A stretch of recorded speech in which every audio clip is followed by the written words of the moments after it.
Imagine everything you love about the hobby in the palm of your hand. An entire store at your fingertips. Everything you need to know about cards is within your grasp. Unlock the secrets of the hobby. Plus, so much more. You don't have to imagine anymore. It's here. Card Ladder. Get the app today. What's up, Mike? Yo, what's going on?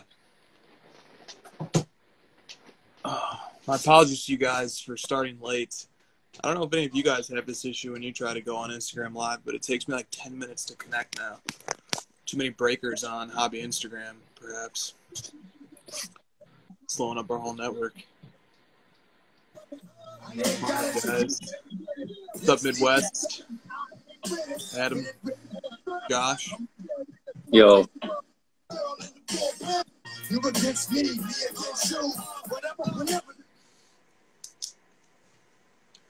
Old DMX for the night.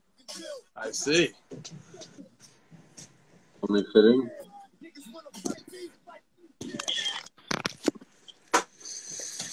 Oh, she collects cards. What's going on? Let's let the room fill up a little bit. We have a not-so-ordinary mail day. Oh, I can show off a very cool mail day while we wait for the big one and a few more people to get in here. Ty from the Bullpen LA sent Christina a bunch of Luca cards. Really, really cool stuff. Did not have any of these. This is a silver from 2019 Chronicles. New Prism. Let's go. Very cool stuff. Just wanted to say thanks to Ty for doing that, sending that stuff to Christina. Very thoughtful. Very, very thoughtful. We have great women in the hobby, and they are creating great content, doing great, generous things. Right. Okay. All right. When you're ready, sir. Yes, I'm ready. So I picked this up from PWCC about a week and a half ago and just got it in the mail today. This is a 2019 Optic Gold LeBron. BGS 9.5, Quad 9.5, 1 out of 10. Beautiful. And this is the highest graded copy for BGS or PSA. There's only one graded with PSA, and it's a PSA 8. The centering is not great on a lot of these. I think this is the only one that has 9.5 centering in BGS. Awesome, dude. Congrats. Congrats. And he's proportionally sized to the card. I don't know if you noticed that. Yeah, no, I did. Although I think Shrunken Players is going to be the new thing now. Lameem James is making everybody like it. Yeah. Yeah, he's almost like too big here. He's like a giant. You know, he's like an NBA-sized human. So tell me a little bit about winning it at auction. I wasn't like planning on winning anything that night. I just like the price of it was staying kind of low, and this has always been my favorite Panini card. I like the Topps Chrome style design. I like the action photo of him dunking. I like the colors that match the Laker jersey color, and it's just like a nice clean design. And it just was hovering around 7 to 8, and I was like, you know what, I'll just throw in a bid, and I did, and then I always bid with 5 seconds left in case something goes wrong, and then my bid didn't take the lead, so I was like, shoot. So I frantically typed in one more bid with 1 second to go and hit enter, and you wait for that screen to show if you won or lost, and it was like spinning for a while, and it's like, yeah, you won. Damn, all right. And you know right away how bad you really wanted the card when that screen pops up. If it says you won and you're like relieved and excited, you did the right thing. And conversely, if you lose and you're like really disappointed and deflated, that was a good card for you. I've had a few times where I won a card at auction, and then I wasn't quite as excited afterwards. I was just kind of like, okay, let's see how this goes. Yeah, I really wasn't ready to spend that amount of money in a night. That was my only reaction. Was like, do I have that money? I have that money. Oh, speaking of the meme, that's the meme he just made today, right? Yeah, yeah. About the feeling you get when you spend money on cards, you're making it rain. But when you're spending money on anything else, you're a little bit nervous. Like, oh crap. Yep. It's like someone posted, like, man, I hate buying expensive cheeseburgers. Hate paying for gas. Yeah, freaking car bill. I had to get my oil change the other day and got the bill, and I was like, what? That's like one less card, you losers. It's a freaking scam over here. So how does this card fit into the PC, man? Where does it? How does it sync up with the rest of the LeBron hierarchy? Well, this is currently my only Panini card of LeBron, so like that, like that. Kind of balances it out where I've got, and it's my only Laker card right now, so it's nice to have a little bit of balance with mostly the older stuff, and it fits in nicely with the Topps Chrome Gold stuff. That is terrific. Yeah. Welcome so edition. Yep. So I yeah, because that's what I always get curious about too with collectors is how does this card fit, and that makes a ton of sense because it's representing a whole era, 2 eras in fact. Sure. Congrats, man.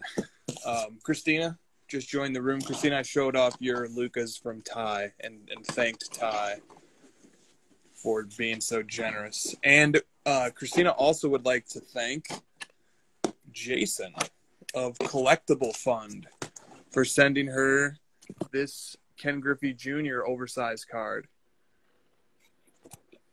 Very cool card. Thank you, Jason, for sending that.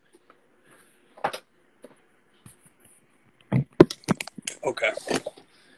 Let me get into some questions here and get the show going. Today is April 9th, 2021. Good Lord. It is April 9th, man.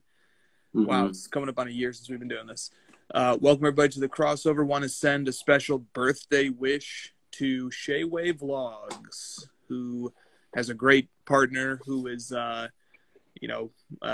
advocating for him. And she mentioned that today was Shay's birthday, and so we need to send a shout out to Shay. Would you like to wish Shay a happy birthday, Josh? Yeah. And reminder that after tonight's show, there will be an after party on Clubhouse. So please join. The way we're going to do it is the same way that NBA journalists and folks like that do stuff on the Locker Room app. We're just going to have me, Josh, and Christina on stage. And then if people would like to comment, follow up on stuff that we talked about during tonight's show, or just ask a question or banter for a little while, we're going to bring people up one by one. So that is how we're going to do that. All right. Questions. We had a lot of questions on the markets today. A lot of questions about the market. Let me do the first one here. This one comes from Slabs to Men. Love it when you guys write in. Appreciate the questions. This one is, would it be better for the overall market if the big auction houses held their auctions less frequently, maybe just a couple times a year, rather than one after another after another? When I continue to see rare or high-profile items for sale every month, I fear that it sends a message that collectors are liquidating and cashing in, or that the auction houses are just striking while the iron is hot. Do you have any thoughts on this? Well, if they did them less frequently, then they would just be loaded with 10 copies of everything. It would be the same problem, you know. I think it's the problem he's actually getting at is, why are so many people sending all their cards to auction right now? And it's, prices have gone up so much that it's hitting a threshold for a lot of people where they're just like, it's too much money and they're selling. It's just kind of how supply and demand works. It's just like a natural thing. I don't think there's really anything that can stop it at this point. If these auction houses didn't run these auctions one after the other, then they'd be getting sold through some other venue, Like, this is just sort of the natural economics at work. Do you have anything else? No, it sounds about right. And we are going to have to think as a community and adapt to the new selling cycle, which is going to be characterized by multiple auctions per month by multiple big-time auction houses. It's just the way it's going to be going forward now. Josh talked about supply and demand, and now we'll talk about entrepreneurship and business for a second. These auction houses are run as businesses, and Yes. their focus is to generate revenue in the near, medium, and long terms. They take these things into consideration, but the one thing they're not going to do is leave money on the table. And there's a lot of money for these different platforms and auction houses to grab right now. So guess what? Yep. They're going to be grabbing it. I'm showing a sorted list of cards that have gone up in the last month. Okay. Because like in the last few months, I've always been doing the reverse because everyone wants to talk about all the cards that are going up, up, up, up. And so naturally, I like to do the opposite and look at what's going down. And now that everyone's talking about cards going down, I'm actually going to spin it the other way and find the positive and be like, guys, look, there's still a ton of cards that are going up 75% in the last month. It's like you can't just look at the market and put a one-size-fits-all shirt on it and say, you know, the market's going down. Some of the like high-end, high-pop cards are definitely going down.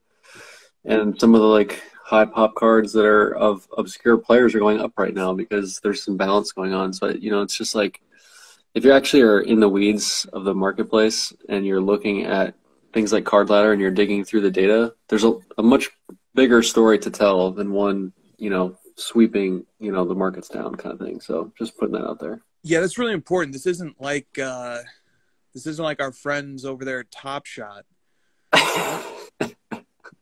This is a little more complicated right now.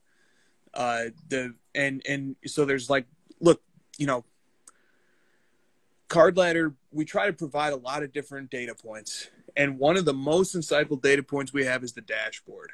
All right. So let me show you something called daily sales volume. You can see this on the free site. You can see this on your pro version as well. All right. Now I just adjusted this to the last year and it's on a logarithmic scale. Okay. So anything in this range is $500,000 in daily sales that the Card Ladder tracks. Right here is 2 million.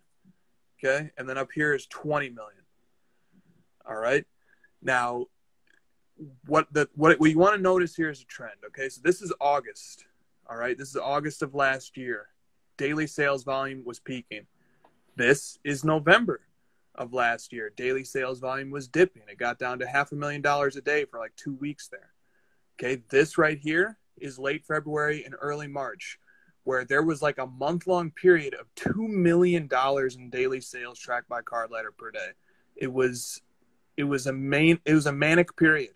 There was so much buying going on, so many record highs being set, and now things are cooling off a bit in the aggregate.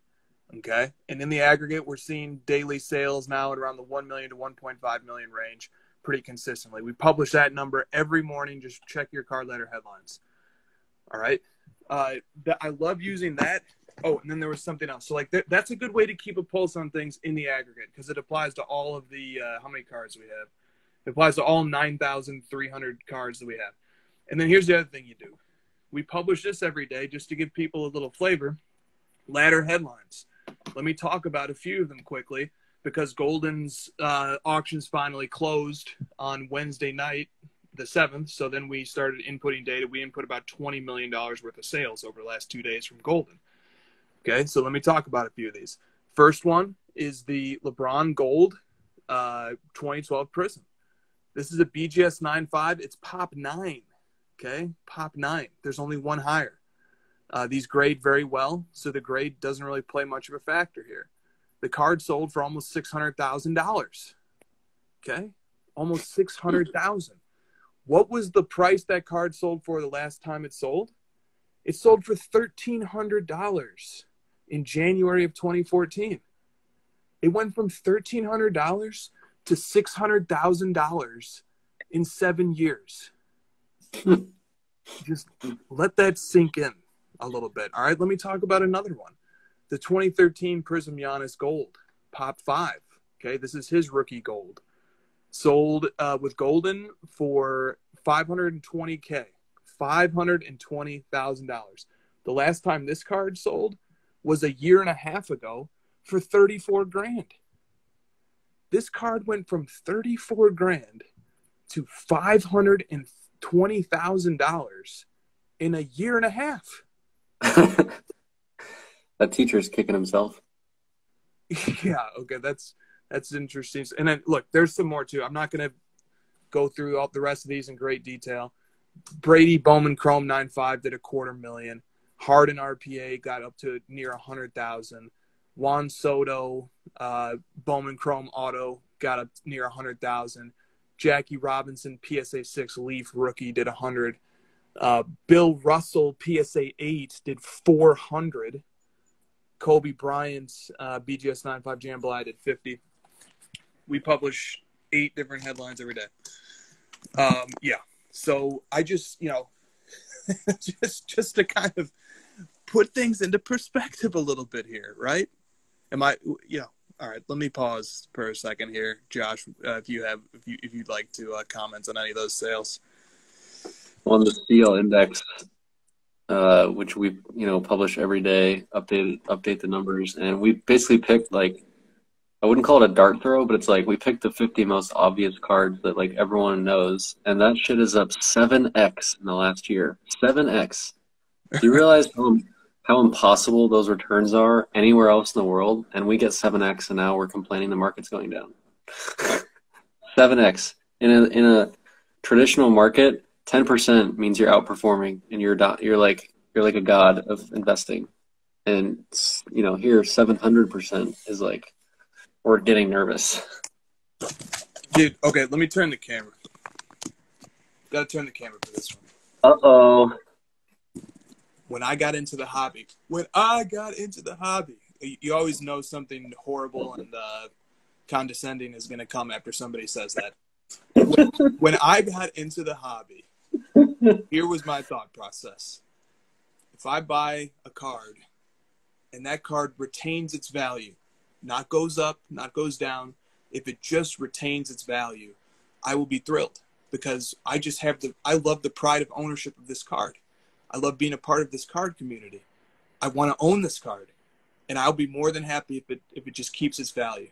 If it matches the rate of inflation, and then, so basically the card appreciates a few percentage points a year, excellent, even better.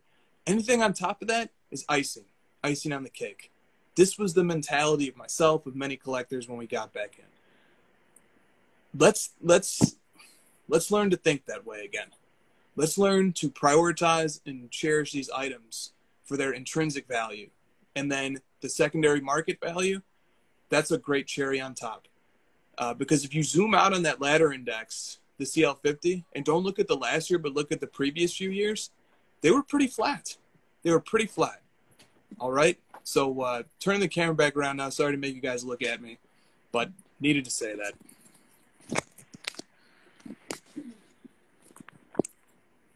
Yeah, here's March 2019 to March 2020, and it's like pretty flat. Right. Pretty flat. Pretty normal. And nobody was panicking then. No, nobody was. That was the period during which all of this new energy that we're having was percolating. It was a period of growth. It was a period of growth and seeds being planted, roots taking hold. It was a very important developmental time, right? It was a very important developmental time for the hobby. And maybe we're going to go into another developmental time, maybe not. But it disturbs me when people are worried to such an extent about the market, because we got a lot of questions about the market tonight. Yeah, I mean, a lot of that, dude, is, people that have gotten in the last 6 months and only know things 5xing, and they see it go the other way, or they're maybe losing some of their profits, or some people are actually losing money, if they would have bought at the peak a couple months ago. And they're nervous, right? Like, maybe I made a mistake. I shouldn't have come into this market.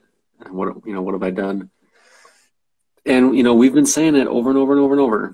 Like, we're beating this dead horse. We're beating this drum nonstop. Like, if you buy things that you enjoy and like research the market, understand what's going up, what's going down, spend a lot of time on it, really throw yourself at it and do it only if it's a passion of yours, you're not going to lose. Like, so the people who are coming in greedy, trying to just like cash grab in the last couple months, yeah, you might lose some money and you might go and do something else instead. So that's just kind of how these markets work. You know, try to have fun with it, do your research. I was asked, like, you know, what's bothering me lately, and I think it's just like the greed. The greed is getting frustrating for me. Just every post I see is about, you know, what's this market mean for me and my personal value, and what are my cards doing? What's my card worth relative to this one selling for a lot? It's like, God,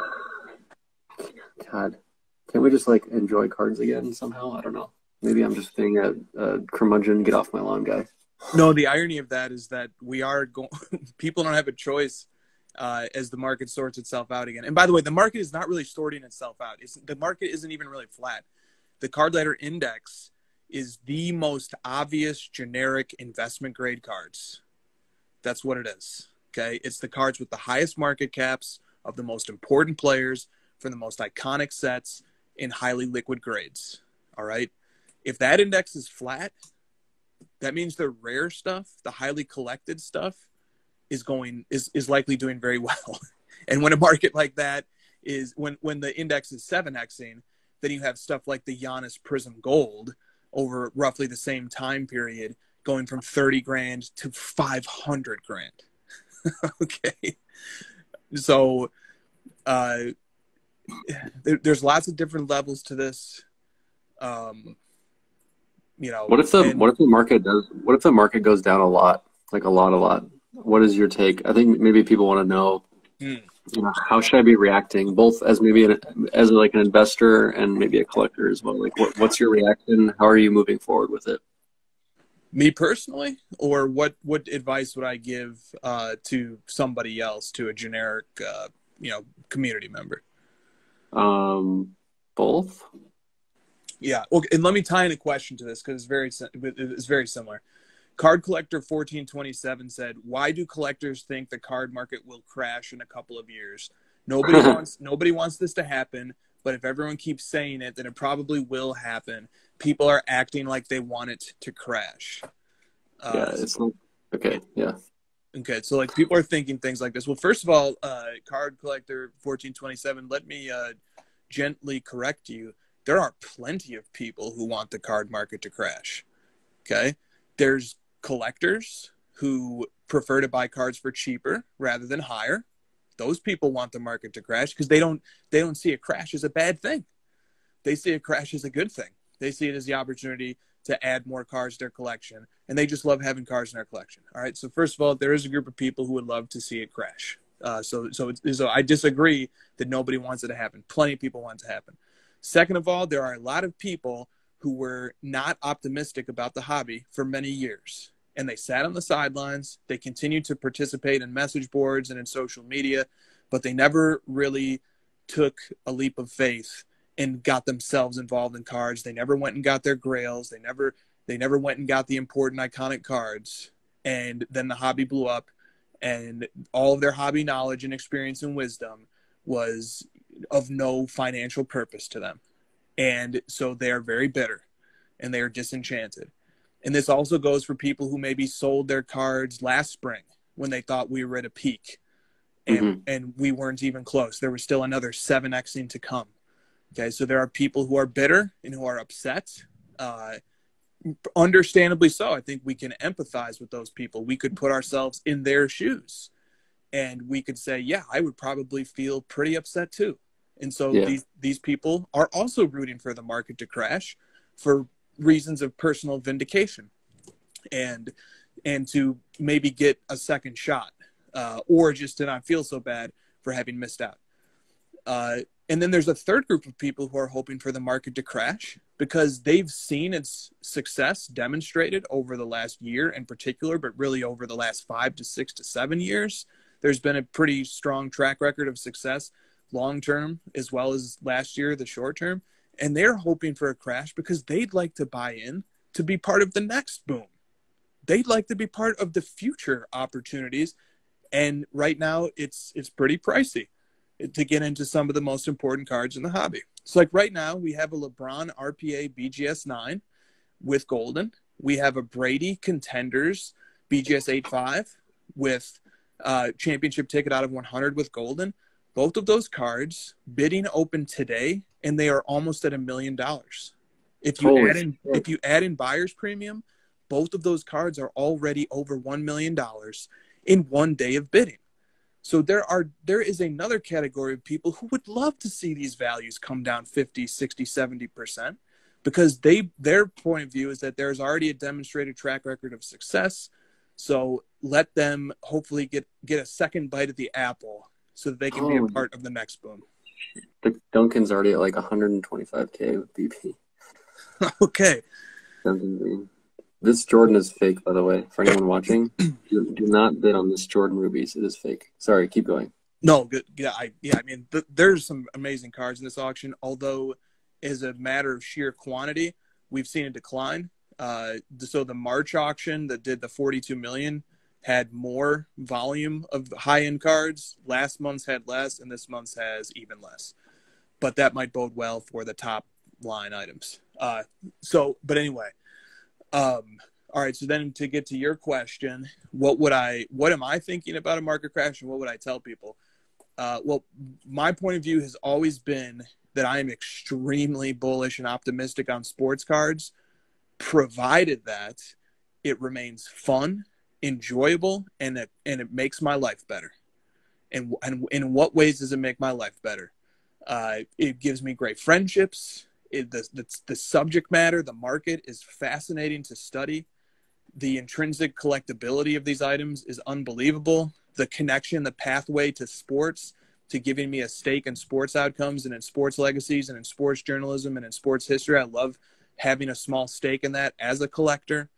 I just love interacting with collectors. I love searching eBay, trying to find items, deals. I love looking at auctions. Just seeing you scroll the golden page is just freaking fun to me, man. It just is absolutely, it just on some deep subconscious level, it's just like, I'm just like looking at you, and it's like a kid in a candy store, just seeing you browse all these cards. And I'll never own any of those cards, more than likely. It's just so much fun to see them come up for sale, to see them set great prices, stuff like that. It's really fun. So yep. I will always be optimistic on the hobby, because look at all those value adds. Look at how much better it makes people's lives. Who would want to leave that? Who would want to cash out of that?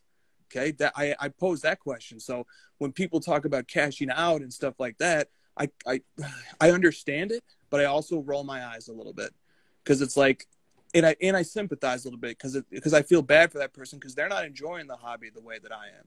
But by the same token, these prices have gotten so high that people do have to make life-changing decisions, and I congratulate them for it. And I think that's amazing. That's terrific.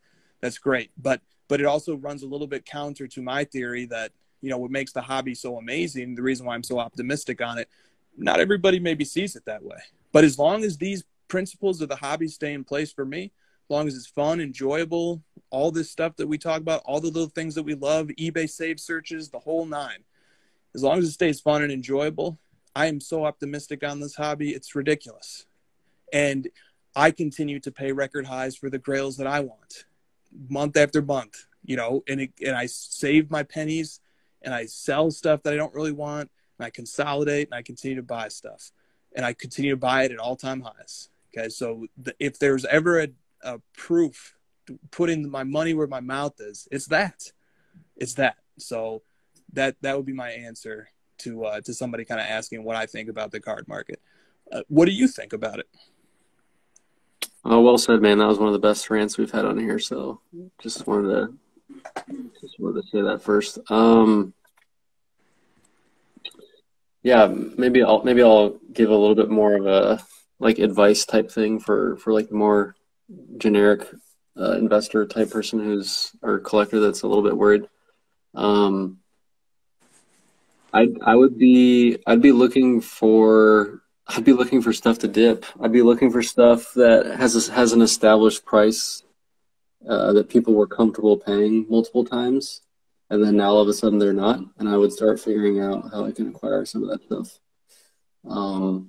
Same as you. Like I'm I'm extremely bullish on the hobby long term, and obviously, we think that because we're in it so deep, and that's our feelings towards it. We like it, so like, why would we not say that?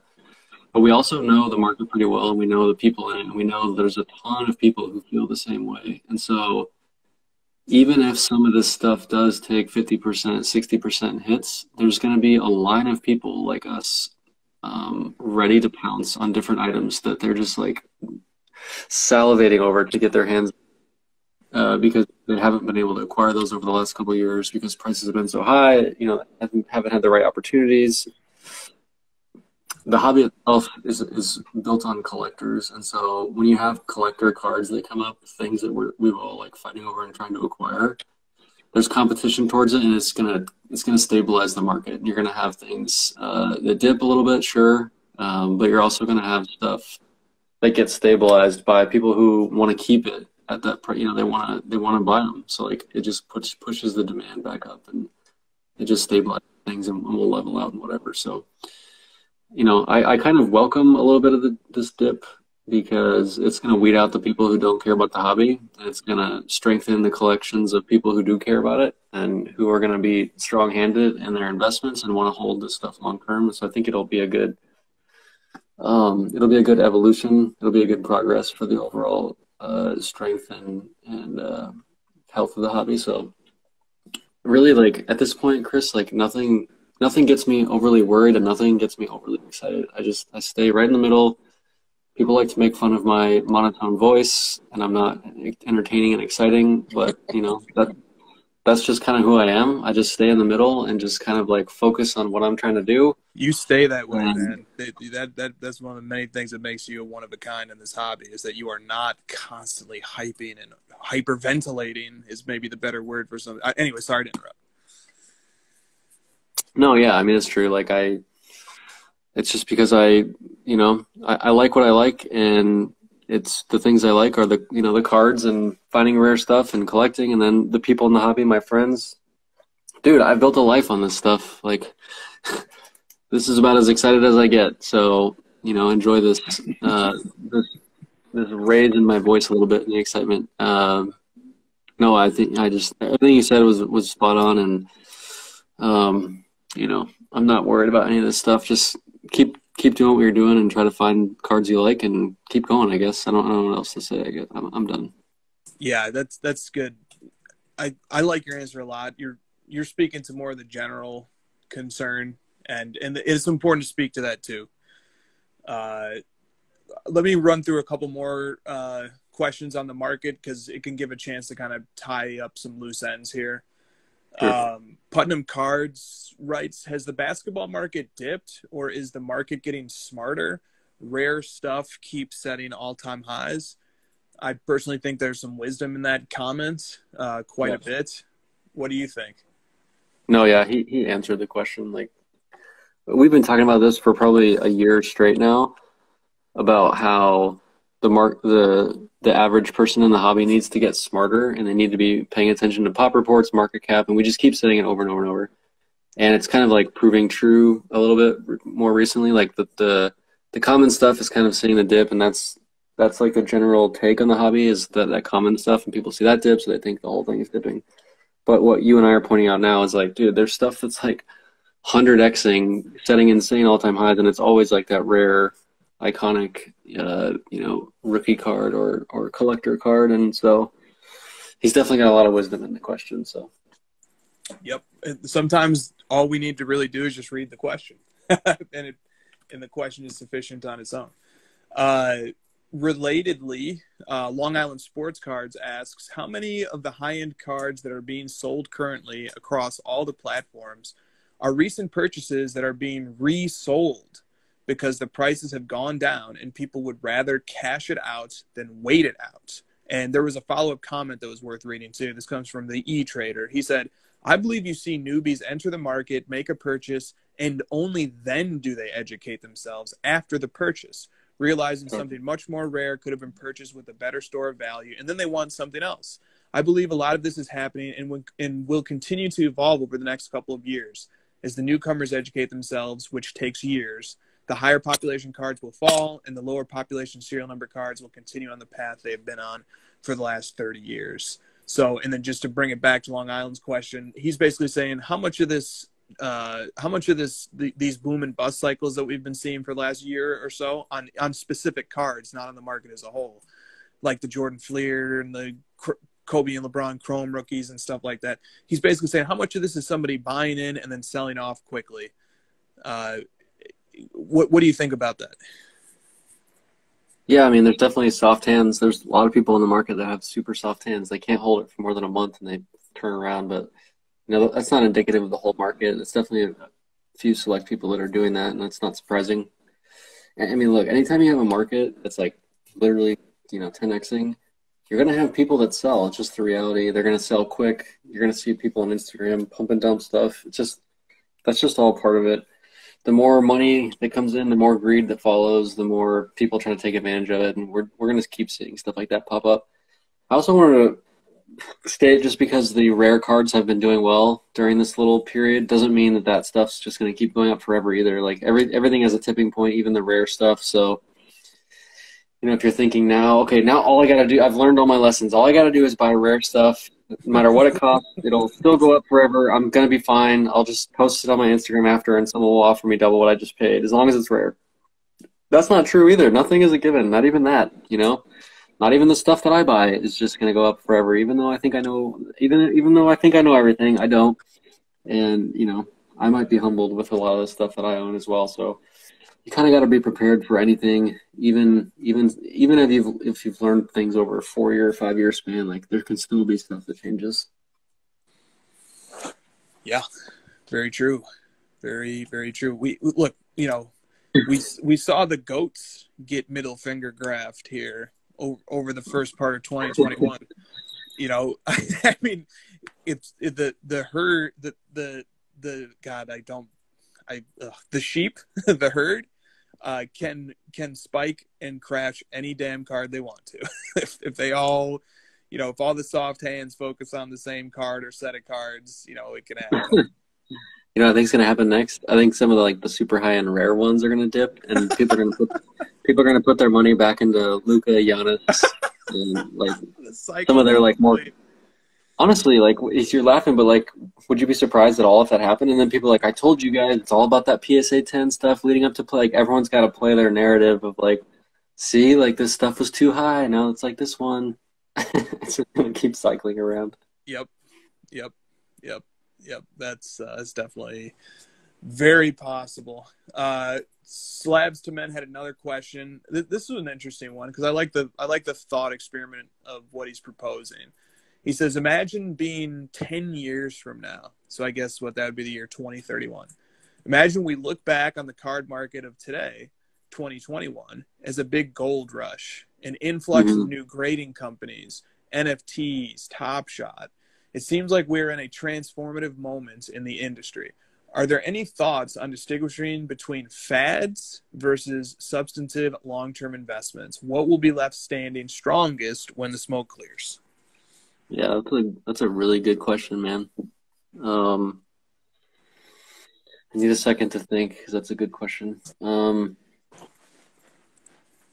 Yeah, there's definitely a lot of new startups and businesses trying to establish and get their footing in this new world of the hobby, which is something that's just, gone up a tremendous amount of value. There's obviously a lot of more money pouring in, and so people are trying to capitalize on that through infrastructure and businesses, you and I included in that.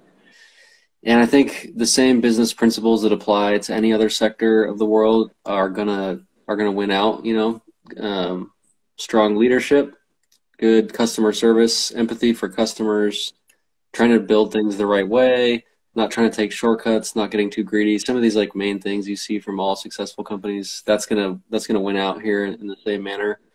People who are in it for the short term in the hobby, I think are gonna be really struggling in your scenario of your question 10 years from now. People are trying to just cash grab in the next year, take shortcuts overprinting potentially. There could be some failures there, pushing too many cards out to market through the auction houses, etc. There could be some struggles there. Yeah, jump in. I'm trying to think of like other ways to attack the question. Yeah, it's good stuff. I totally agree. There's a lot of ways it can go, and I'm not sure which way it will go. So let's talk about NFTs for just a second here. Will NFTs even be a thing 10 years from now? And if so, in what capacity? Well, one thing that I didn't see coming, but that seems to be contributing to some of the lack of enthusiasm of marketplaces like Top Shot right now is that, Tom Brady is now rolling out his own NFTs. So if you want to get involved with Brady NFTs, just go to the source. You don't have to go through, an intermediary. Brady's coming out with his own NFTs. Why wouldn't every other player under the sun come out with their own NFTs if it's a lucrative business model? And the only reason why they wouldn't is something that Gary Vee has talked about. I've heard him talk about this on Clubhouse. I've seen tweets about this, and I think it's very sage advice. Gary Vee says, the soundbite version of it is that 99% of NFTs will fail. But the reason why he says that is because there's just going to be so many of them. And there's going to be this absolute gold rush, to use the metaphor from the question, of celebrities trying to capitalize on their celebrity and capitalize on their fan bases by selling them digital memorabilia that's extremely easy to mint, as they call it, or extremely easy to tokenize. So, I mean, you can go in Clubhouse rooms, and there are like rooms full of hundreds of comedians and stuff. They're all trying to discuss how they're going to tokenize and monetize their celebrity. Like everybody's trying to find ways to token. And Gary Vee gave some great advice, great warning. He said to celebrities, and this is the only reason why I think not every celebrity and athlete will tokenize. And he said, if you do this, you're running a really big risk that your fans are going to buy your tokens and they're going to buy your coins. And then those things are going to be worth 10% of what they're worth when they debut. And that's not going to reflect well on you or your brand. So yeah, go Vegas ahead. Vegas Dave. To fill that story in briefly, man. There's like this, there's an app for this now, BitClout or something, where like celebrities can have their own Bitcoin or whatever. Like they have their own crypto that's just them, and you can buy it. And you could just like say, I own Vegas Dave coin or whatever. And he was like pumping the shit out of his own coin. And then people like caught him selling it through his transaction history, because it's all, like, that's how Bitcoin works. It's like all transactional history. You can see people's activity, and it's like, dude, we can see you're dumping it. You're just pump and dumping your own coin. Are you insane? And then so now that hurts his brand, right? Like people see that and they're like, what the hell, man? I don't want to buy your dumb coin. You're just dumping it. Right, exactly. That's the perfect case study of this. That's even more egregious because, this guy doesn't even believe in his own coin. Anyway, yeah, so I think the NFTs is very much an open question, and it still is going to have to play out quite a bit. It's so early. Imagine the early days of sports cards over 100, 120 years ago or so. I don't even know, even longer. I mean, who could have predicted that this is where sports cards would be now, such a cultural institution? So we're still in the very early goings of that. It's very hard to tell. It could go a number of different ways. Yeah, and plus, anytime someone pitches you on something as like free money with no intrinsic value to it, where you're just like, you're trying to convince people just to do it, just so they can get rich quick, that shit never worked out, man, ever. No, it does not. And then when we look back sort of on the card markets 10 years from now, that's a really hard question too, and it would take thinking through a lot of different variables. So let me just end with this. Let's look, what is it like from the vantage point of 2021, looking back on 2011, the card market of 2011? Man, things were different. In 2011, the product Prism had never been created. In 2011, Panini had the basketball license for 2 years. In 2011, there would be a lockout or some, I forget the history of it, but something shortened that season or impacted that season. Basically, the 2012 basketball product, there was only 6 products, I think, for the 2011 season. And then when 2012 came around, there was a bunch of double rookie classes and all these different products. I mean, so many things it was just such a different moment. It's just things were so different. The market is a market cap, you know. God, what was it? Maybe 1/100th of what it is today. Yeah. You know, what was I doing in 2011? I mean, it was in a totally different life. I was 24, I guess, then, and just not even thinking about cards even remotely. You know, so much, 10 years, man, that's a long time. A lot of things can happen, but, you know, looking back 10 years ago, what do you think? What are you thinking back about the card market in 2011 versus 2021, you know, and all the things that have changed over that time? Well, if we're in the second inning today, We were in the negative fifth inning then 2031 is just, God, we'll be on Mars by then. I don't know. Yeah, a decade is way too long to project. I'm not even going to try. 10 years ago, I just gotten out of college and had my first job, and I was just some idiot. I probably bought a dumb car. That's how fucking long ago that was. Oh, that's funny. Yeah. All right. I want to give a shout out to a question that came in from Kellyanne Lowe. This question's really more for Christina to just agree with it. The question is, what are your thoughts on USA women's soccer cards? Do you think they're a play? And I know Christina has been on Clubhouse talking about Mia Hamm cards. They're totally a play. They're going to win the next FIFA. They're going to win the Olympics. They're going to win the next FIFA because they always do. Like, the U.S. women's national soccer team is, like, the best U.S. team, hands down. Like, their record, and, like, they're just amazing. And I highly am, like, hyping them as a personal because I watch all their games. I've only bought one card, but yeah. So Christina, Kelly, you guys are on the same page. Thank you for the question, Kelly. Undervalued. Well, I don't know about that. They're pretty expensive. Okay. Still. Flippity Flip Cards says, oh, good. I wanted to do this. Flippity Flip Cards says, are card flippers providing liquidity in the market? And then Alamo Card Collector says, are exploding wax prices sustainable? And then Currency Project said, do increasing grading costs lock in certain graded populations? Well, I'm going to synthesize all three questions into one here briefly. All right, I'm showing two sealed boxes. Why am I showing this? Because these boxes are going to stay sealed. There is not a chance anymore for basically someone like me to feel confident in opening these boxes, be able to grade 20 or 30 of the top cards that come out and make the money back and break even or even make a profit if there's like a really great card in there. The expected value of these boxes has gone down quite a bit ever since PSA suspended its economy and value service levels. Okay? Really? Right. So let's talk about what this means, first of all, for wax. This means people like me are just not going to open wax. You know, I loved especially not the high-end wax. We'll still open stuff like our 2017 status boxes with our $200 and stuff like that because I just love opening products. But will Prism be open? Will Mosaic be open? Not by me.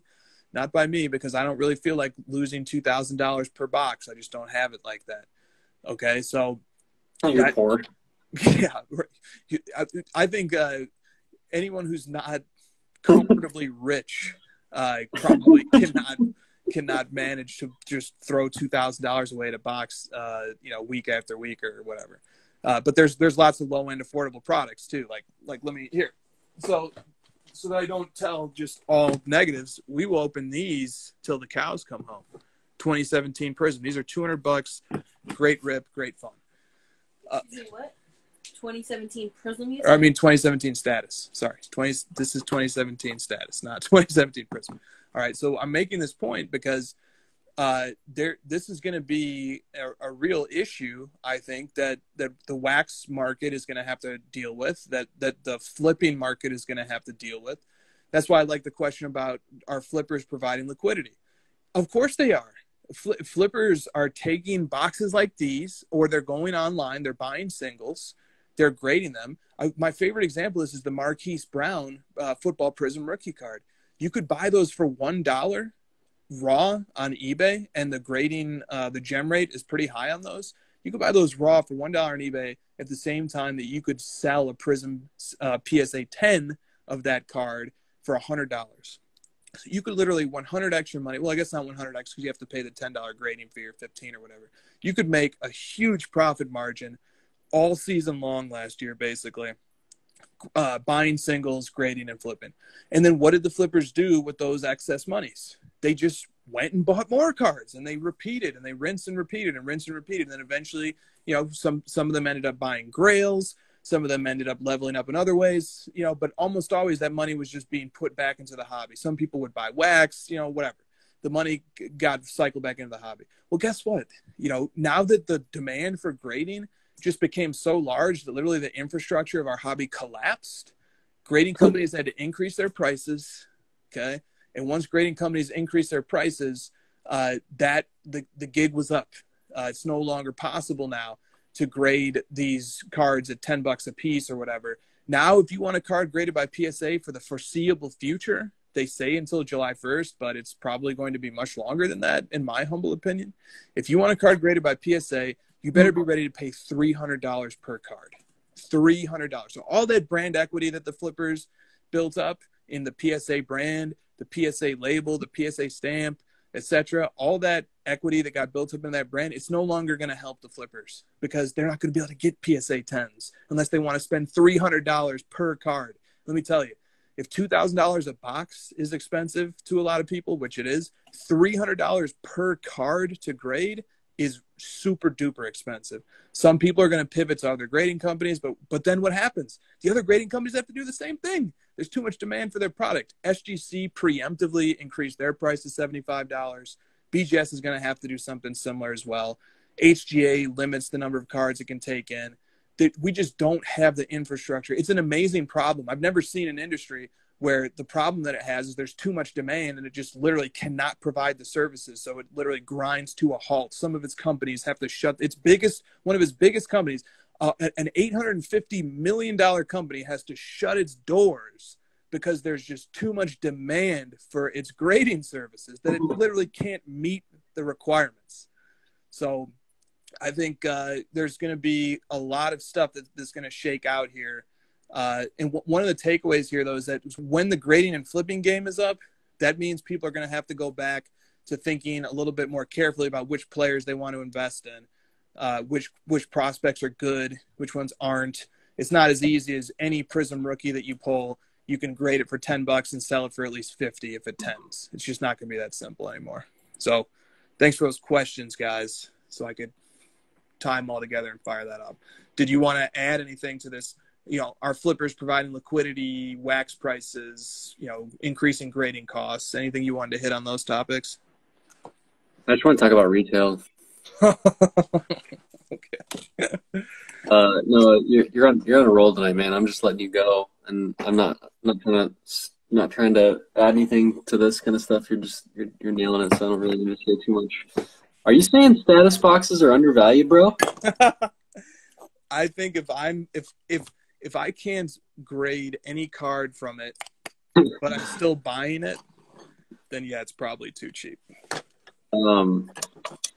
No, the retail thing is insane though, because people are like really camping out now, like more than ever. So many, I keep seeing it all over the internet. People posting up outside of Target, and I've been asking people like, is it really worth it to like spend the night on the ground and like buy retail at Target? And they're like, yeah, dude, some of these like boxes are, $40-$50, the hangers or whatever. I don't know all the terms. And then they're selling them for like $200-$300. So it's like, yeah, it kind of is, it's worth like a night's worth of work basically is earned just like sitting outside and buying these boxes. I don't know how long. So is that the next gig that's going to be up soon, next behind grading? And we're basically like, you could grade and flip cards and get free money. And now it seems like retail's free money. Like that's going to eventually fade away too, right? Yeah, I think so, man. I don't think free money can last for very long. I just think people wake up to it and they, it eventually becomes too competitive. I mean, I can't believe grading and flipping survived for as long as it did. I think that was an amazing money train, cash cow. But dude, you nailed it. You know, you can go on Clubhouse every night. There's a group of kids who are camping in tents outside of Targets, and they just host rooms from Clubhouse every night. Like because I'm always up super late, and I go in those rooms, just listen to them, you know, and it's actually really fun. They're chronicling this part of their youth or part of their young adulthood. And, you know, it's really cool, man. They're all in the same tent. You know, if one of them talks, you can hear it echoing on the other guy's phone. And, you know, they're just living, man. They're living, they're having experiences. They're buying these boxes, man. They're flipping them, and they're making a couple $100 per. And, you know, yeah, I don't know how that can last for that much longer, but by the same token, I don't know how it collapses either.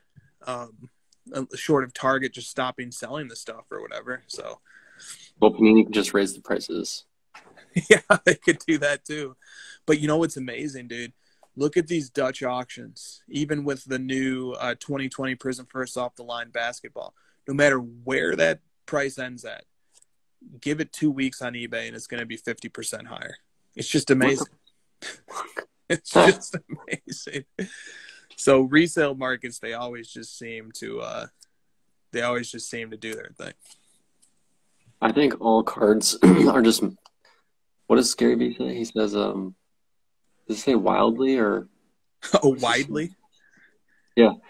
All cards are widely undervalued. Every one of them. Every card. No, let me rephrase. Every card that I own is widely undervalued, and every card that you all own is overpriced. Yeah. Great point. I think I should go to the Instagram and proclaim my genius. Oh, I forgot to publish it. The winner was Warren Buffett. Most of you are Warren Buffett and not Charlie Munger. Sorry to say. Was it a landslide or was it pretty close? 70-30. I think 70-30. Wow. 70-30. So yeah, I think Buffett just has the more recognizable name, obviously, is the reason that one won. But I voted for Charlie Munger. All right, let me just say that. Yeah. I mean, you can't lose. That's the point, right? You're just a winner no matter what. Look, some people went iconic with Buffett. Some people went rare with Munger. You know. Ooh, yep. Two different levels to that. It was like the PMG Green versus the Fleer PSA 10. 86 Fleer. Yeah. Yeah. Well, I mean, I'm sure it was a tough decision for a lot of people in the hobby to figure out whether they're Warren Buffett or Charlie Munger. And I'm surprised more people didn't message me out of being like, "What the fuck, man? Are you making fun of me?" You know, it's like making fun of all of us guys. Even I mean, I picked one of them. I picked Charlie Munger. Oh, that's great. Somebody said Charlie Munger is widely undervalued.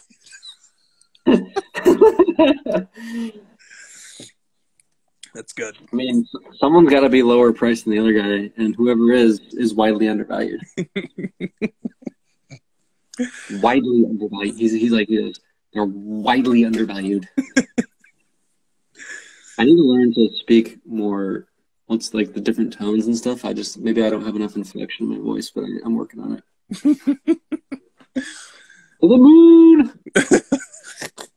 All right, that's a nice way to end hour one. We'll be back in 2 minutes for hour two, and we may have a guest for 15 minutes if he happens to hop on. It's a pretty cool guest. So see you guys back here in 2 minutes. I hope it's Charlie Munger. Yo. 2 minutes, huh?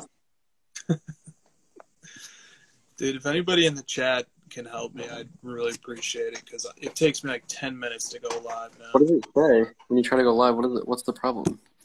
I'll just keep pushing the button. You know, just push, and it just doesn't go live. I was gonna ask, did you listen to DMX in your younger years? Yeah, I did listen to DMX, Swiss Beats, Rough Riders. You? Yeah, it was a weird day.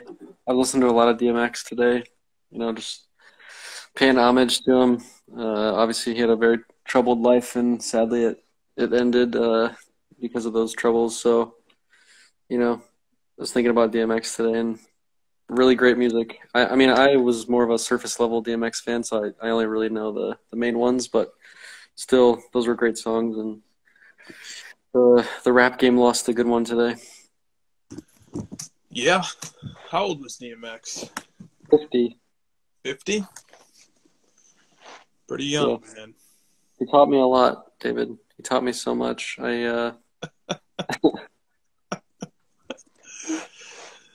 He taught me how to be a gangster. Taught you how to ride rough? In the streets of New York, with my ATVs and my pit bulls. It helped me. Nice. South, I saw your comment. He said going live is difficult because bots and scams try to go live or something like that. So, okay, that helps me. What? Oh, so they try to block you or something? Yeah, or I don't know. Maybe I have to press it 500 times, and then it's like, okay, you're not a bot. I don't know. Yeah, it's pretty sad. Pretty sad. Cardboard says DMX or JT. Not a fair question. Yeah, that's like asking me LeBron or Jamal Crawford or something. That's Right. All right, man. Well, we have a guest that I want to bring on for 10 to 15 minutes that I think you'll like quite a bit and that I think is pretty cool as well. He's requested to join the live, so let me bring him on. Sending the request. Waiting for him to accept it here. DMX or Charlie Munger? Good one. Good. I never listened to Charlie Munger rap, but I would assume he is terrible, so I'll pick DMX. You never know. You never know. The investment game really brings troubles. I've troubled people often have better music, so Munger went through a lot. Yeah. Yeah, that's very true. Very, very true. People just want to see a fight. Trust me, you do not hope for that, Huckleberry. I would get off the live and just watch. All right, our guest. Yeah, can you log out of mine just so it doesn't end up interfering at all somehow? I would just hate to have to try and go live again. Okay, had to turn mic on. Okay, man, when you're ready, just send that request again, and I'll let. Oh, here, I think we have it. Here we go. I was trying to figure out how to log out while I was also talking, and it wasn't working. Hey guys, what's going on? What's up, man? All right, so this is Rip That Wax. Rip That Wax. Sorry, I'm not Charlie Munger. I apologize to disappoint you, Josh. Well, I'm just Rip That Wax. I think I'm concerned you guys are going a little backwards because you had Lefko on, last week as your hour 2 guest. Now you got Rip That Wax on. People are like, who is this guy? No, Lefko, unfortunately, it's all downhill from there for our show. But for you as a guest, I think we're doing quite well, man. Look, tell Josh, and Josh already knows, obviously, but the audience as well, a little bit about yourself and kind of what you told me about yourself too, in terms of not quite cards yet, but your professional background. Well, I'm a film producer, and I primarily work a lot in documentaries. And I think I was on the Clubhouse chat you guys were on last week, talking a lot about documentaries. And I just couldn't help but think, man, I gotta talk to these guys because you guys were colliding my two worlds of cards and docs and movies. It's a lot of fun. So I shot you a message and thought maybe you'd be interested in talking a little bit about that stuff. But I produced the documentary More Than a Game, which I hate calling it the LeBron doc because it is. But that's what everybody might know. They know it as the LeBron James documentary. But and the reason why I say that is because we never set this out, to be we didn't make this film. It's not a story really about LeBron. It's about five boys chasing a dream, and there's the real central figure of the movie is the coach, I mean, three of the five boys were fatherless, and, he really took on this role to like help them achieve their dreams. And so, obviously LeBron's, I don't think we would have gotten the money and, the distribution and all that other stuff without LeBron. But, yeah, that's more than a game. Go see it. Yeah. Oh, nice. Pulled it up right there. Crazy. Dude, I want to start by saying I've seen that doc like 5 times. Really? Yeah, because dude, it's LeBron. I look for any LeBron content I can possibly get my hands on, and that is the best doc that I've ever seen that has LeBron in it. So kudos, man. That's a great doc. Thank you. Thanks for seeing it. I appreciate it. I mean, it's been around a while now, so Yep. I don't know if there may be some, like I meet younger people all the time and they have no idea what I'm talking about. So if there's anyone who hasn't seen it, it'd be great. Go check it out. I think it might be on Amazon Prime right now, I think. Yeah, it I is. haven't seen it, but yeah, it was a blast to make. It was a good time, and I was in my like about early mid-20s when we were on that journey, but it was really was what kind of started my career in filmmaking. It was the first thing that I had an opportunity to make with my good friend Chris, who's the director from Akron, and then it really like gave, going in the film industry, if anyone's in it, like knows it's tough. It's like one of those things, like a catch-22, where you got to have credit to to really get anything. And I was at the time working at a voiceover agency in LA, and I didn't really have these opportunities, but that film really changed everything for my career. And yeah, it was an amazing time. I have so many questions. Please. I mean, the obvious one is, did you get to interact with all these guys in the doc, or how was like the process of creating the documentary? How involved were you with the actual people, that you made the doc about? So obviously, I want to know about LeBron for that question, but just kind of everybody involved.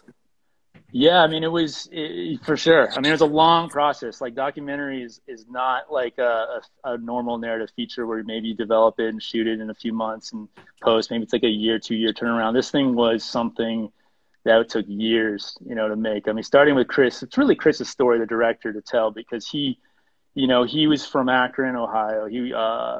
He started it as a student film, like when he was a film student. And at the time that he started to get involved, it was already like LeBron was probably like a sophomore, junior, I think, at St. V, and he was already big. I mean, there was a lot of people trying to make a documentary. I mean, they had hired a publicist for the school to just handle all the people trying to come in and make things. Like Spike Lee was going in. I mean, everybody, who's who was like trying to get in to make this thing.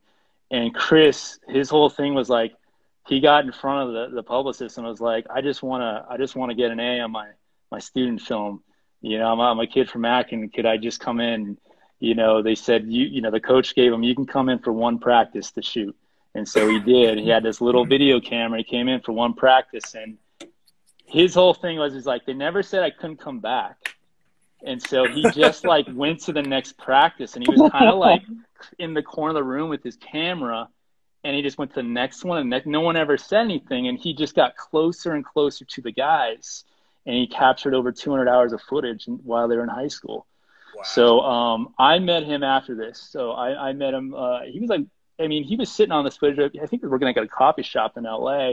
We met through a mutual friend, and he told me, he's like, hey, I got like 200 hours of LeBron footage. I was like, that's crazy.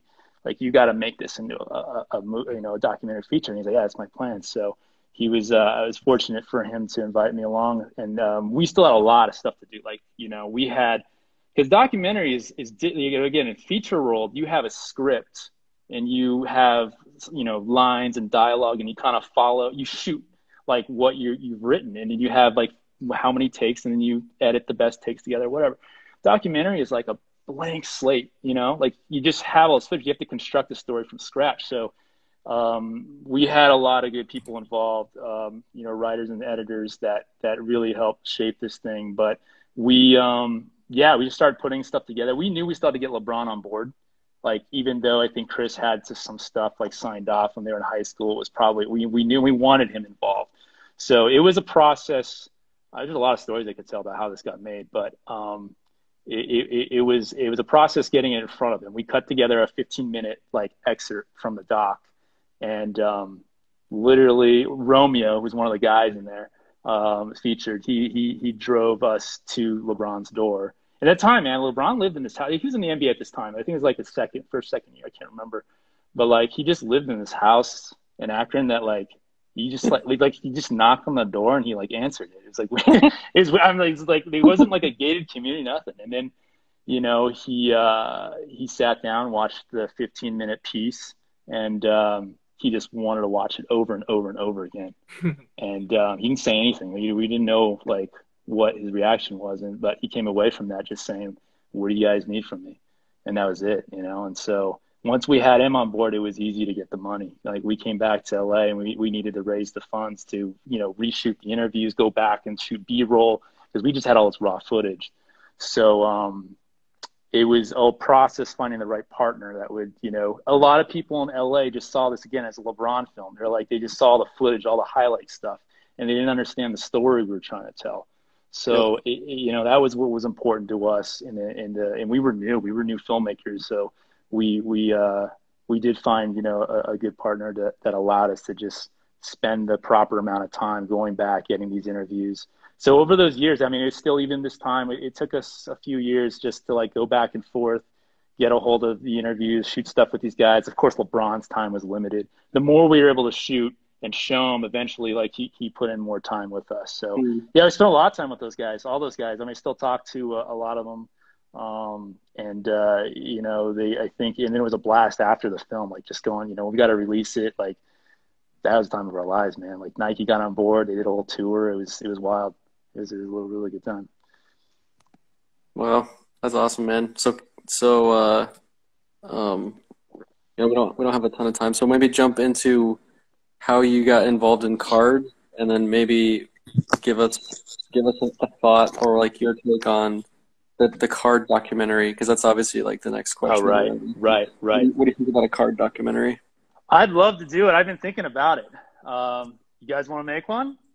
You guys be great. You guys be great for it. You know, I mean, I don't know what's out there. I'm sure a lot of people are making them right now. I can almost guarantee. I don't know what everyone's angle on it is. I'd love to do a series more than I know. I think one of you guys mentioned like it'd be nice to have the ultimate documentary that just really covered the history of card collecting. That's a daunting task. Like I would love to produce that. I don't know if I would be the right, you know, there's someone who'd be really, really good to direct that. I don't know who that would be, but I think a series like that really covered the culture. I would be into. That's like, I love you guys. Like, you know, I love what you guys are.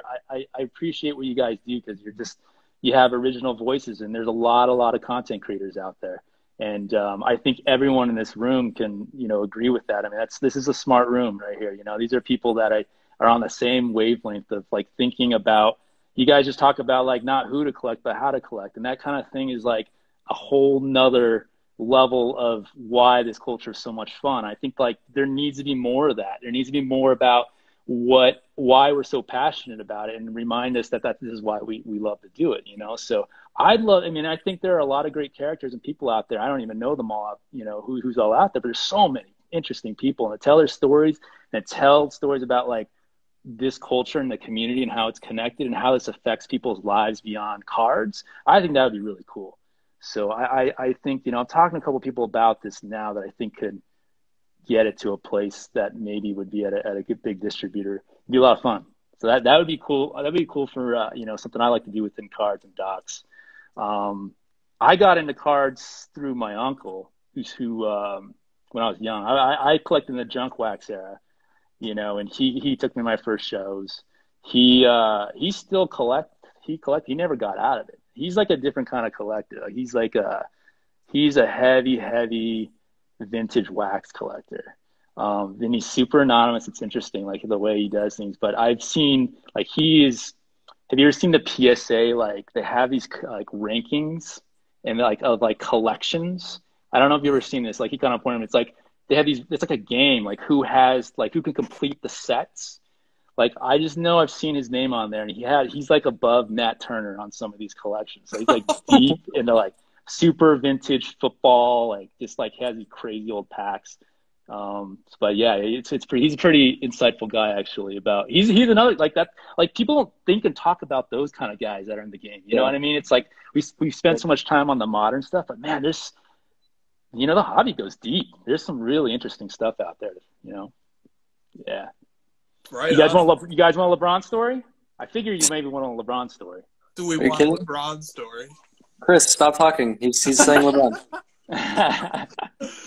All right, I got two. Well, if we have time, I'll give you the first one. So the first LeBron story, because everyone always asks me, like, what was your experience like with LeBron?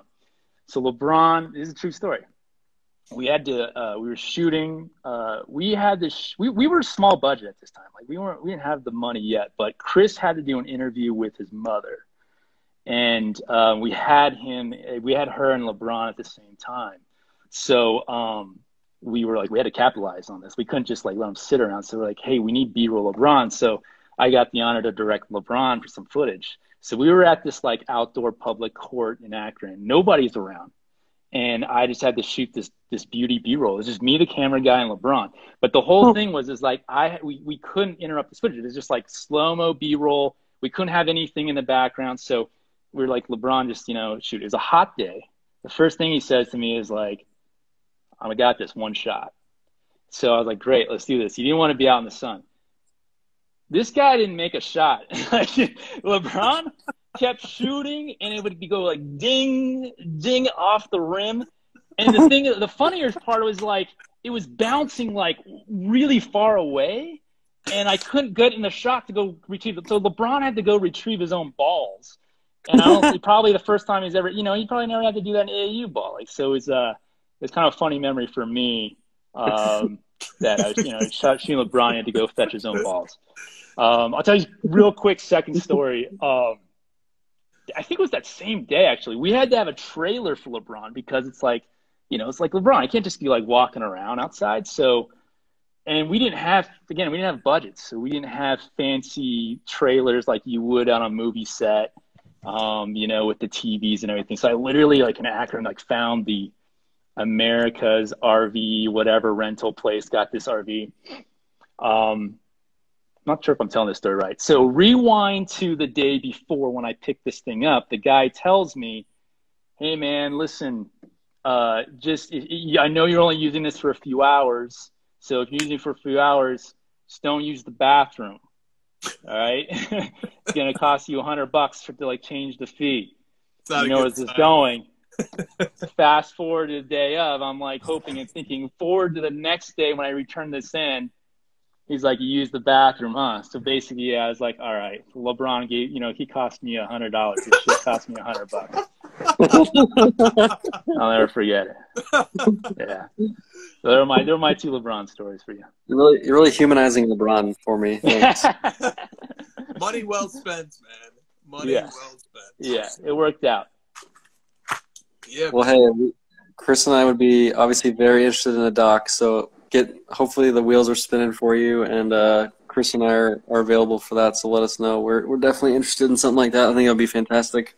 That'd be awesome. You guys would be great. We'll talk offline about it sometime, but again, just want to thank you guys for all you do. I know as a producer, I know what you do is a lot of work. Like I know it's not just you guys hopping on and talking, it's a lot. And I think everyone, appreciates, especially here, the work you guys put in and what you contribute to the hobby. So thank you guys again. Thank you, man. Thank you for reaching out and for coming on, buddy.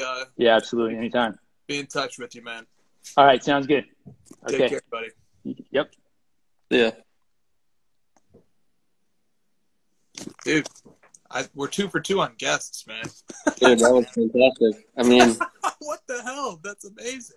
He's trying to make LeBron look bad with the missing of the shots. Not a fan of that, but great. I'm just kidding. That was a great story. LeBron's missed a shot before? I didn't know. Those playground rims are tough, man. They're tight rims. Have you ever played on a playground? They're bouncy rims, and yeah, they freaking suck. But that was awesome. I mean, I think even just having a little bit of momentum around like thinking about a doc gets me excited. Like it's not even just we haven't even seen a doc yet, and we're already getting excited. So, and to have someone with that sort of background that's made a doc that I've seen several times that I love, it definitely makes it that much more exciting. Yeah, I agree. Love that people are thinking about that. Yeah, we don't need to rehash the whole documentary discussion, but appreciate Rip That Wax coming on and getting to hear a little bit about his story. Where do we go from here? Well, I have some hour 2 questions. Yep. South Park card. There's 2 questions that go together.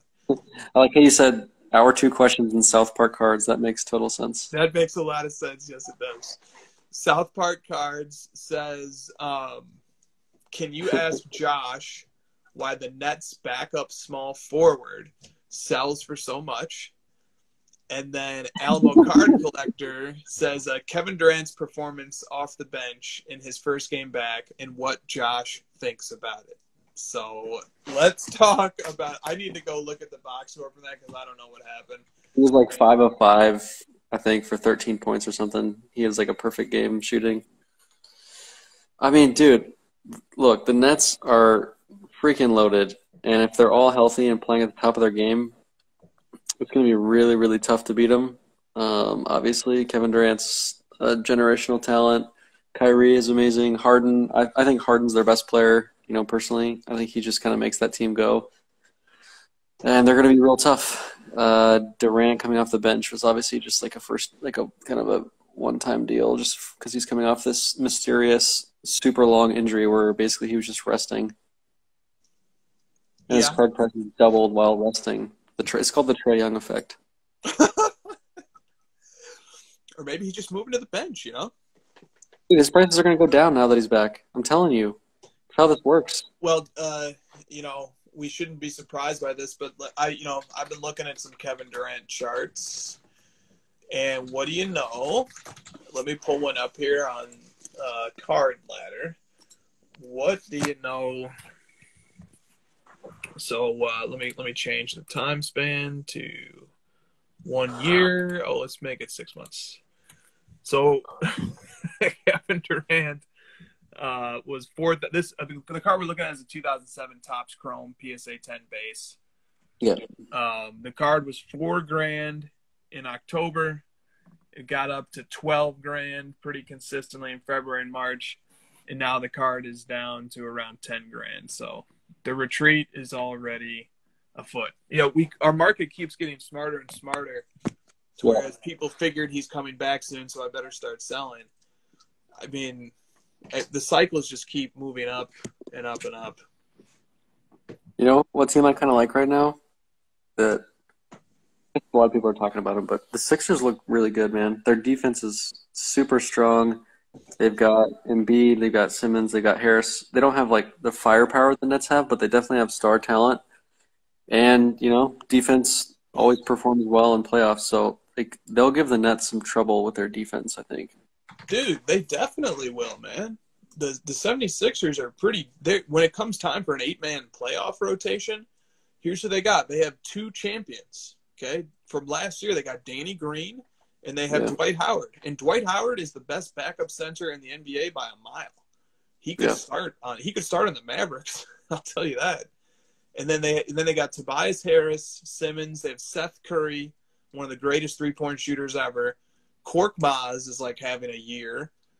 Shake Milton, and then you got these super duper role player guys like Thibault who can play great defense and stuff like that. And Embiid was an MVP candidate until he got hurt. So Kramer's making an appearance.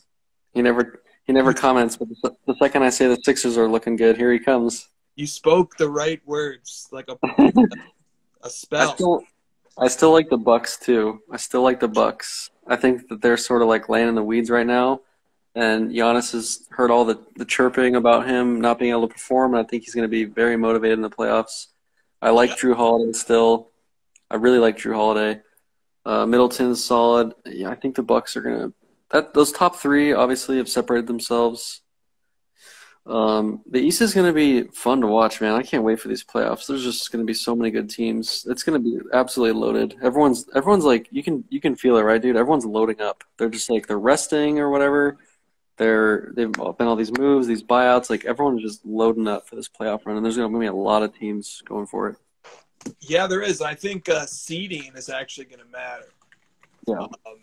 Depending upon who gets what matchups in the first and second rounds is going to matter quite a bit.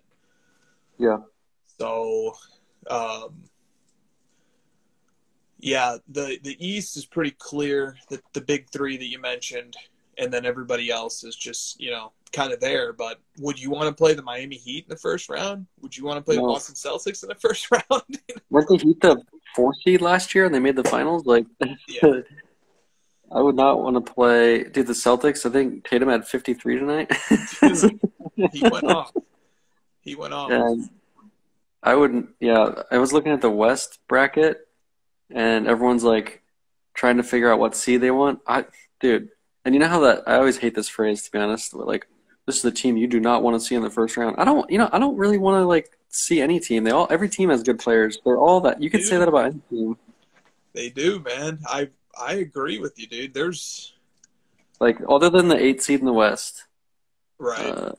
Like AKA the 8th seed in the West could be ugly, but the 7th seed is going to be either like the Lakers or the Mavs or the Blazers. Yep. Which is you don't want to. All three of those teams have superstars that could beat you at any night, right?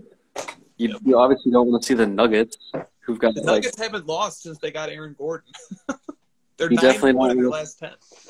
The Nuggets, then you got the Clippers, who are like kind of you pointed out the Clippers. They've been kind of flying under the radar, but they have a top 5 offense and defense. Obviously, the Suns and the Jazz are playing well, dude. It's a gauntlet. Yeah, it is, and it's so weird because like I think obviously the 3 best teams in the West are Lakers, Clippers, and Nuggets, and neither one of those even are a top 2 seed. So you just have a lot of good basketball being played across the board here. Yeah, it's going to be a great. This is last year's playoffs were cool, a lot of good teams as well.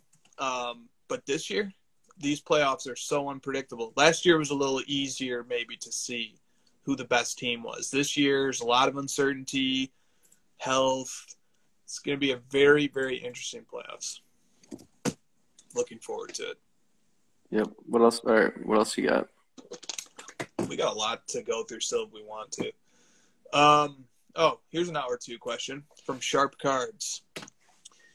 If you were to start a city league basketball team with members from the Instagram card community, who would be your top 5 starters? God. Well, I'd take Justin 6'10" Sports Cards, former basketball player. Named after his height, not his area code, also. Correct. 6'10". He played some big-time basketball. That dude is an actual basketball player. So I'll take Justin. I just want to pick my friends. I like playing basketball with my friends. Have you ever gone to a pickup game with people you don't like? It's just like a miserable time. If you're playing with 4 friends on a 5-on-5 pickup game, it's just like you don't even care if you're winning or losing, right? You're just having fun, passing and shooting. Yep. So I'd take my friends. You, Grant, Justin. God, I'm gonna leave people out. I'm gonna hurt some feelings. We need a point guard. Yeah, we got a bunch of shooters right now. We got some size, but we need some ball handling. Shea, the birthday boy Shea at point. What about Lefko? Lefko can ball, man. Yeah, he's pretty tall too, right? He's like 6'2". So. He beat Shaq, Wade, and Candace at knockout. So.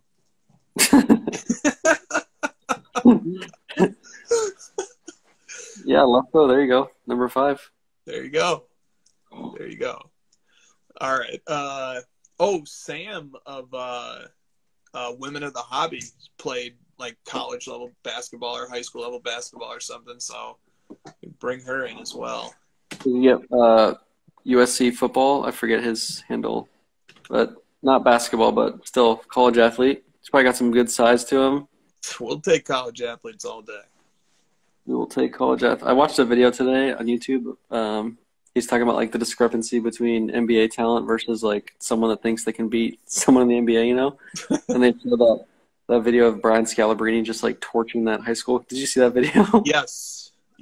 Nick And it's like, showed me that because it was hilarious. They were talking trash and Scalabrine. apparently that kid was like an above average high school player, and he just, you know, he lost 11-0 to Brian Scalabrine, 46 like years old. 5-year-old Brian Scalabrine. Like totally out of shape, Brian Scalabrine. But you could just tell it's like, yeah, this guy's in the NBA. Like he's in there for a reason, you know? He can dribble, he can shoot, he can back you down, he's got moves. Like it's not easy being in the NBA. Dude, he did nothing but play basketball for 20 years and get paid a ridiculous amount of money to be good at it. You're gonna lose. Yeah, what do you expect? That's why I absolutely hate when people are like, yeah, this video. I hate when people are like, oh, you know, the best college team could beat the worst pro team. I'm like, no. Every one of the players on the pro team is a pro. Only like 10 of them on the college team are. It's not even. Although I did see a funny stat. Baylor's the average starting age of Baylor's starting five is older than the Thunder. The Thunder's like 21.6 and Baylor's like 22.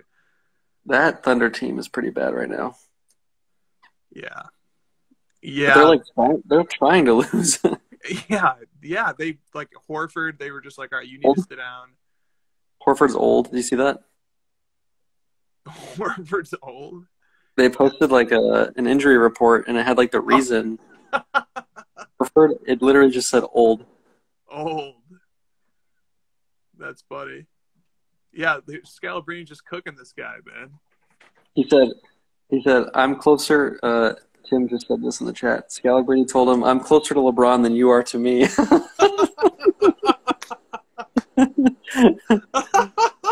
Oh, that's legendary. Perfect. You can think about that, being an NBA player. Like JJ Redick has told stories about he would be at the gym or something like that, and guys would come up to him and want to challenge him and play him all the time, and he's just like, it gets so old, you know. It's like, dude, I literally do this for a living. I'm going to beat you. I go the other way, you know. If I saw an NBA player or something like that, I would run the other way quickly. Don't expose me. You know, let me have my little playground, you know, legacy. Do not expose me. I just try to get him on your team. Yeah, or that. If it was LeBron, I would just ask him for a hug. Or you could just you guard him and then just foul him, you know, big hug foul. Yeah, like slip my phone number into his pocket. You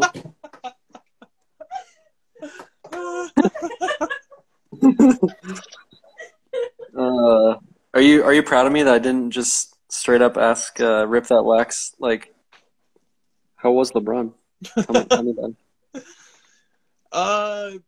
Yeah, you put up a nice facade, but I'm sure you're DMing him for LeBron's number right now. So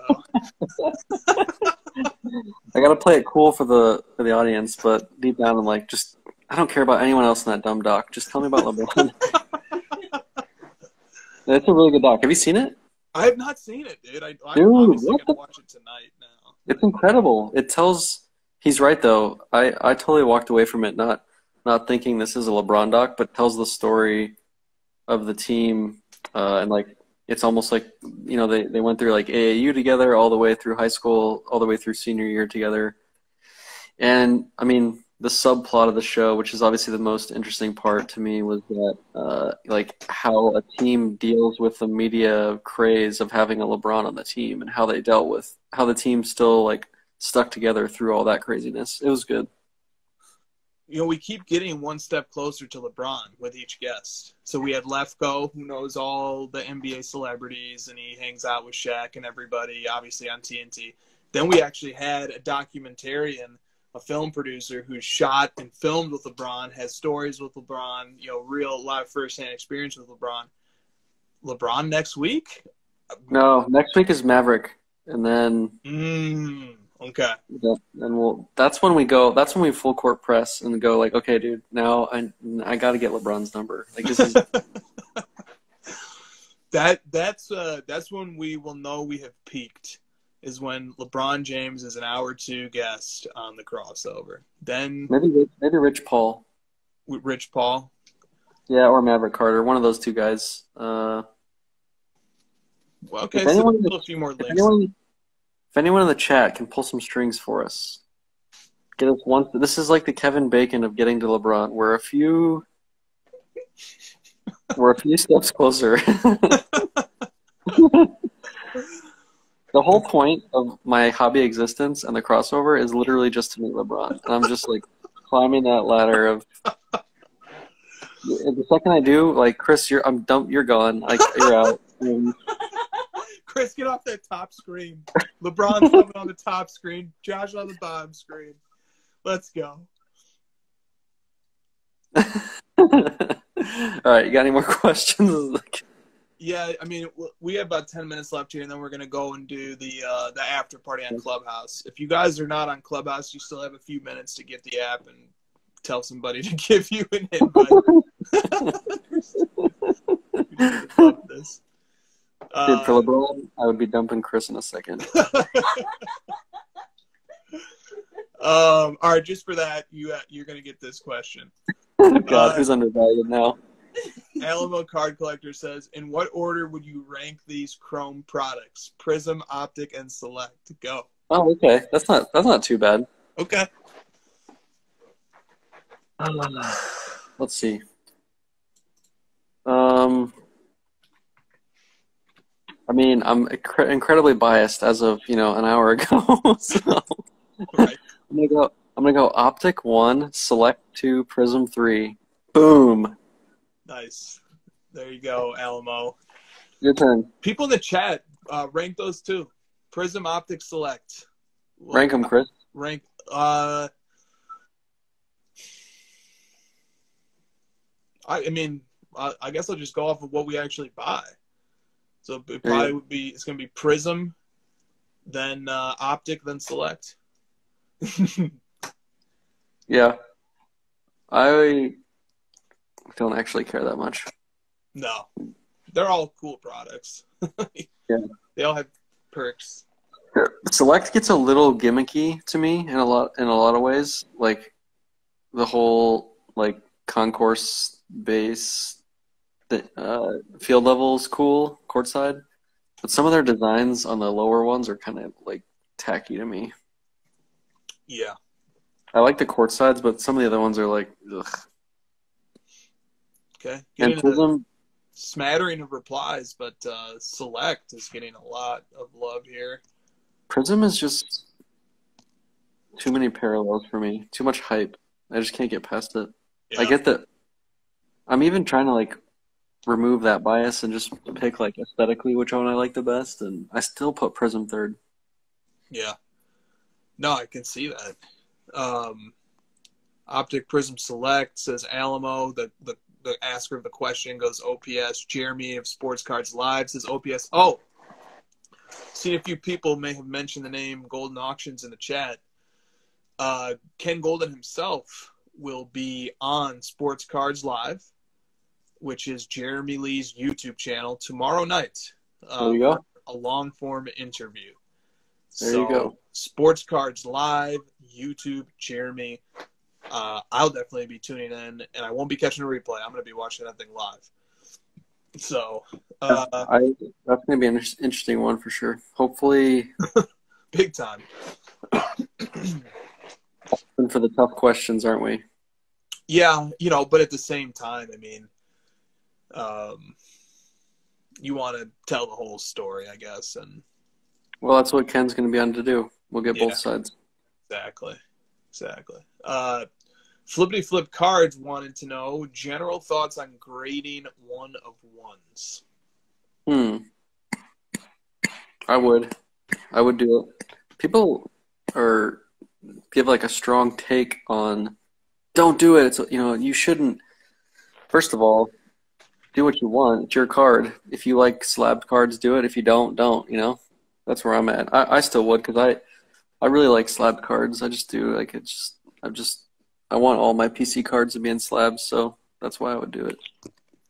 Cardboard Junkie, I'm not sure if you're being facetious or serious, but if you we're serious, this is the channel. Sports Cards Live, Jeremy Lee. It's on the Card Ladder content feed. It's on. Oh, and Chase is the guest after. Okay, so that's a double header worth watching. There you go. Sports Cards Live and Chase. If you forget, just go to the Card Ladder newsfeed and just type in the search bar Ken Golden, and boom, there you go. You will find it right there. So, Card Ladder providing value for the hobby once again. Dude, search. We might be the only site where you can search content. Yep. Another only under our resume. You didn't even get into the sweet new things we changed this week on the app. The multi-select on the filter.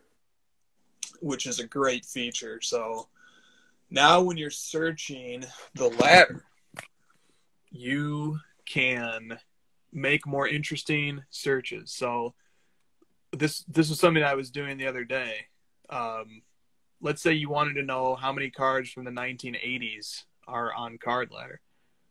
I can literally now do a search where I set the parameters to be all of the 80s.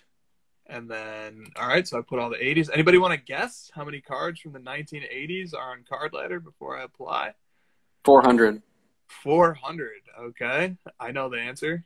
So that's a pretty good guess. I hope you would. Jeez. 520. Not bad. Price is right. I'm doing good. Yeah, right. Price is right rules are doing real well right now. So, very cool feature. Maybe slide in another 2 questions. We got time. Okay. By the way, on the grading 1 of 1s, definitely grade 1 of 1s, in my opinion. It's nice to know the condition of a card. The condition of a card isn't only for value purposes. It's also just interesting. I like knowing the condition of a card. I like knowing subgrades, too.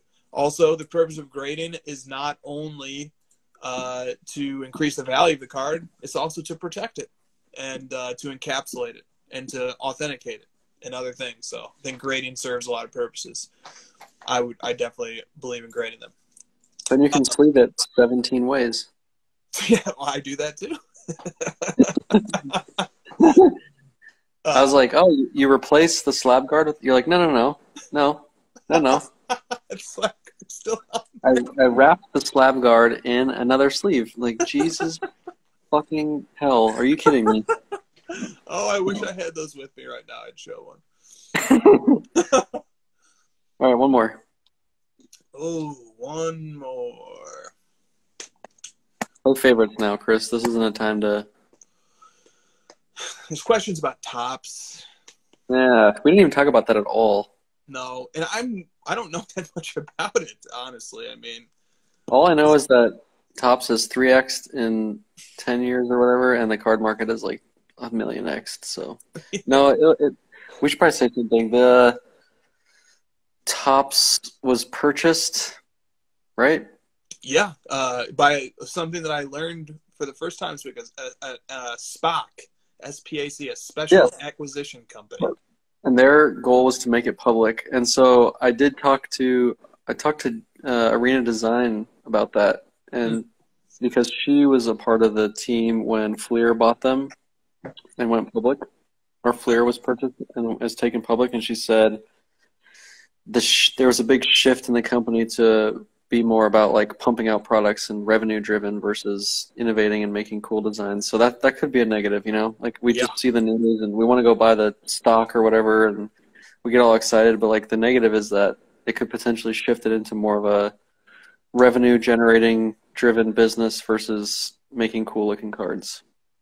Yeah. And if I'm a baseball collector, you know, I'm doing more investigating into this and figuring out what the future of that industry is looking like. There could be some investing opportunities presented by this in terms of picking good cards from flagship sets that, you know, or rookies that might not have a lot of second, third, fourth, fifth year cards. I don't know. There's lots of ways to look at this and think about this. So, boom! Shit.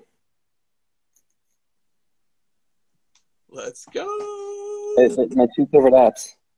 They look so good next to each other, too. Yeah. Yes, sir. Yes, sir. How does the card letter app present on the iPad? I will show you.